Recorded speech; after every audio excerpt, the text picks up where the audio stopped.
Any real superhero is only as good as his villains. Whether they have super speed or strength, the villain must be able to challenge their special abilities as well as their intellect.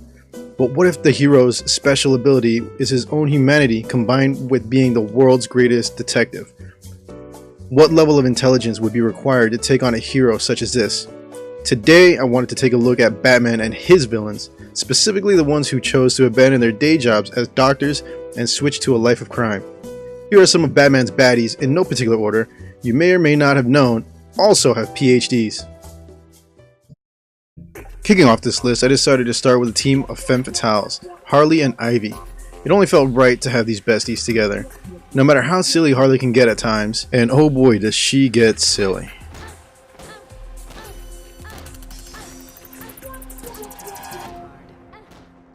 Ivy is always there to have her back, and vice versa.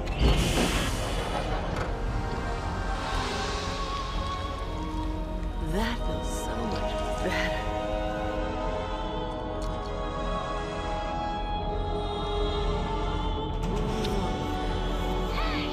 Dr. Harleen Quinzel went to Gotham University on a full gymnastics scholarship and eventually would go on to become a psychiatrist at Arkham Asylum. Although she started off as Joker's girlfriend and right-hand man, she also has shown the ability to get things done on her own, while also being somewhat of an anti-hero when joining the likes of the Suicide Squad. Her sociopathic behavior combined with her high intellect makes her very unpredictable, if at times a bit silly.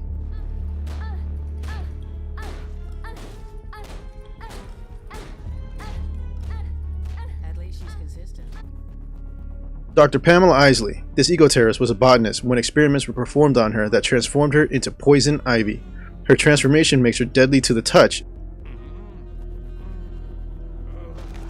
increase her immunity to toxins, and allows her to produce pheromones that give her the ability to mind control people, especially men. Having also teamed up with heroes, such as the Birds of Prey, I guess you could technically classify Ivy as a bit of an anti-hero herself. When these two get together, they can make for a deadly combination, or sometimes just some silly shenanigans. It's really a bit of a coin flip with these two.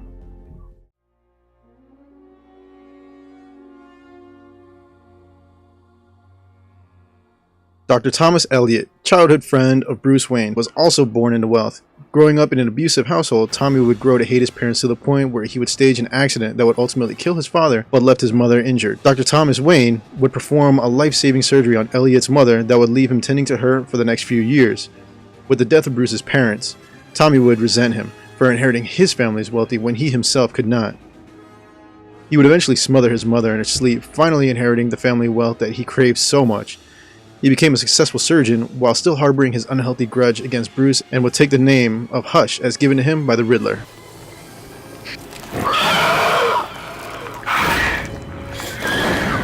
Dr. Kirk Langstrom was a zoologist specializing in bats who developed an extract that would give humans a bat sonar ability.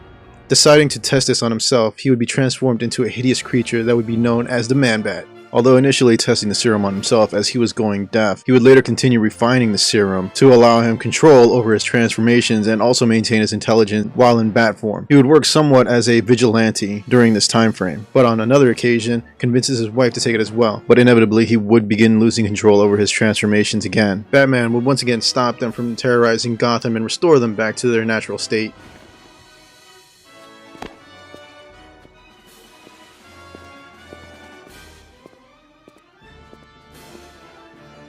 And a few honorable mentions.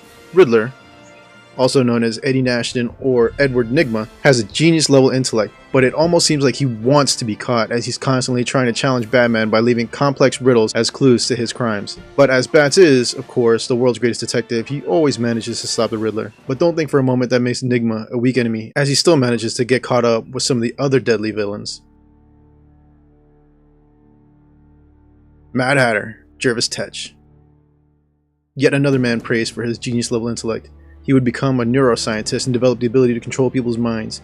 As his appearance suggests, he does like to use the design of his hat to place mind control devices around the brim as a clever hiding place.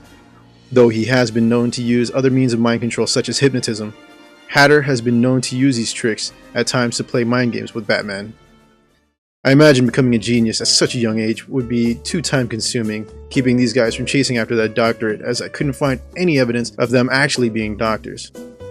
Well, that was a quick look at a few Batman villains that probably should have just stuck with that doctor's paycheck, as it seems crime really doesn't pay, or at least not enough to pay back those medical school loans. Feel free to let me know if I was mistaken or if I've missed someone, as I intend to keep this list going. Also, please like and subscribe to stay informed of when I upload anything new.